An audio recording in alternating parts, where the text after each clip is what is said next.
PSU stocks को लेकर retail निवेशकों में जबरदस्त क्रेज है। पिछले 2-3 सालों में इन कंपनियों ने शानदार प्रदर्शन दिखाया है। दीपम के सचिव तुहिनकांत पांडे ने बजट के बाद कहा था कि इस समय शेयर बाजार में 77 सरकारी कंपनियां लिस्टेड हैं।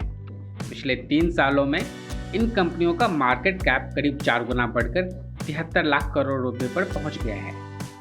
सरकार का फोकस अब इन कंपनियों के परफॉर्मेंस को बेहतर करने पर है।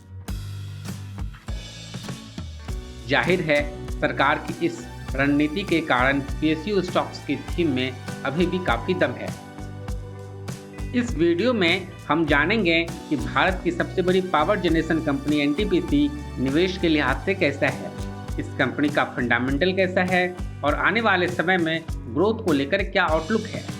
फिलहाल यह शेयर ऑल टाइम हाई पर 400 रुपये के पार कारोबार कर रहा है। एनटीपीसी देश की सबसे बड़ी पावर जनरेशन कंपनी है। इसकी इंस्टॉल्ड कैपेसिटी 76 गीगावाट है। 2032 तक यह अपनी क्षमता 132 गीगावाट पर पहुंचाने का लक्ष्य लेकर चल रही है। कंपनी रिन्यूएबल एनर्जी एक्सपेंशन को लेकर भी काफ़ी अग्रेसिव है। इसके तहत green hydrogen, waste to energy, battery storage, nuclear energy जैसे सेगमेंट में भी यह कंपनी काम करती है। एनटीपीसी का लक्ष्य 2032 तक 50% एनर्जी नॉन फॉसिल से जनरेट करने की है। कोविड के बाद भारत में पावर की डिमांड बहुत तेज़ी से बढ़ी है। माना जा रहा है कि इस डिमांड को पूरा करने में थर्मल पावर का रोल काफ़ी महत्वपूर्ण होगा।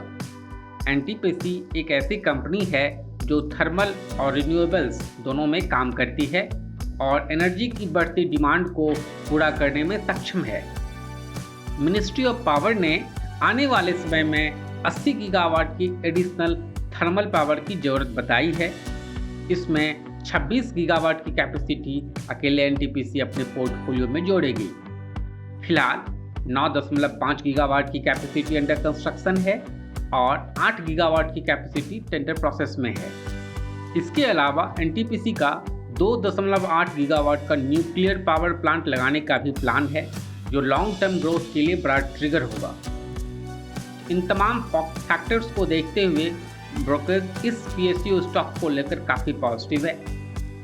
नुवामा ने एनटीपीसी के लिए बाय की रेटिंग को बरकरार रखा है और टारगेट को 435 रुपये से बढ़ाकर 458 रुपये कर दिया है। जेफरीज ने भी बाय की रेटिंग को बरकरार रखा और टारगेट को 445 रुपये से बढ़ाकर 485 रुपये कर दिया है। आईसीआईसीआई सिक्योरिटीज़ ने तो 495 रुपये का सबसे बड़ा टारगेट दिया है और कहा यह उसका टॉप पिक है। अपनी रिपोर्ट में आईसीआईसीआई सिक्योरिटीज़ ने कहा कि रिन्यूएबल एनर्जी वर्टिकल को अलग से लिस्ट करने की तैयारी भी है, जिसके कारण एनटीपीसी एक री रेटिंग कैंडिडेट है। ब्रोकर्स ने कहा कि एनटीपीसी ने थर्मल पावर कैपेसिटी जोड़ने को लेकर गाइडेंस बढ़ा दिया है। पहले 35 गीगावाट की थर्मल पावर कैपेसिटी पाइपलाइन में थी, जिसे बढ़ाकर 47 गीगावाट कर दिया गया है। इसके अलावा एनटीपीसी अपने रिन्यूएबल बिजनेस को अलग से शेयर बाजार में लिस्ट करेगी।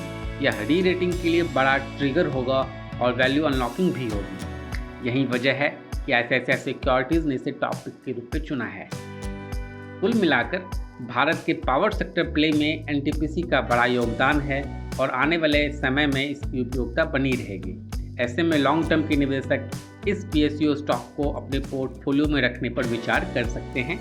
फिलहाल यह शेयर 400 रुपये के पार ऑल टाइम हाई पर कारोबार कर रहा है। ऐसे में किसी कारणवश जब शेयर में गिरावट आती है तो उसे आप खरीद सकते हैं। मनी एनएफओ आपको किसी भी स्टॉक में निवेश की सलाह नहीं देता है। हमारी टीम रिसर्च रिपोर्ट को आपके सामने विस्तार पूर्वक रखती है। किसी भी स्टॉक में निवेश से पहले अपने फाइनेंशियल एडवाइजर की सलाह जरूर लें।